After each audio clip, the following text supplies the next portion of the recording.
Kamay pa ko pangutana sa hunahuna nga lumingaw ang balay kada buntag ug gabi. Iwalay inahan nga mo haplo sa akong mata. Amahan ra ang kusog nga kanunay naadiri. Bisang kapoy na siya, di gud mo pakita.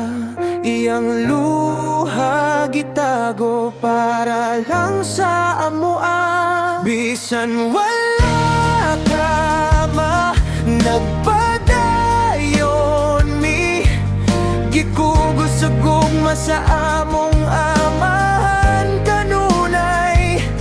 Gitudloan miniyaon saon pagbarog, naay respeto ug kahadlok sa Ginoo.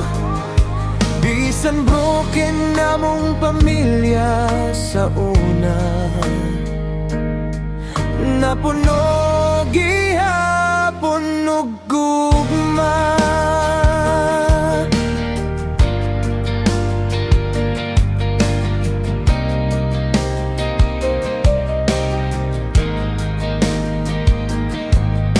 Nakita nako ang kamot niyang gahi sa trabaho nga walay pahulay. Matag adlaw gigutom siya usahi para lang mabusog mi. Iyang sakripisyo among kusog karon sa gabi. Magampo siya hilom lang. Nagpasalamat bisan lisod ang dalan.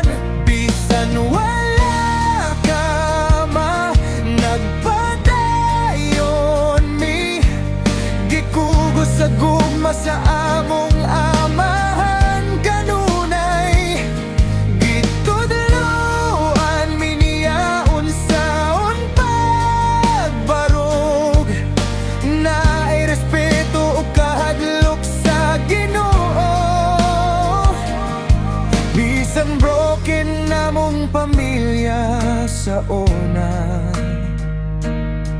napuno gihapon og gugma. Dili man perfecto among istorya, pero ligon tungod sa iyang paggamuma. Sa kada kasakit nga among naagian, dito na mo nakita ang tinuod nga pamilya.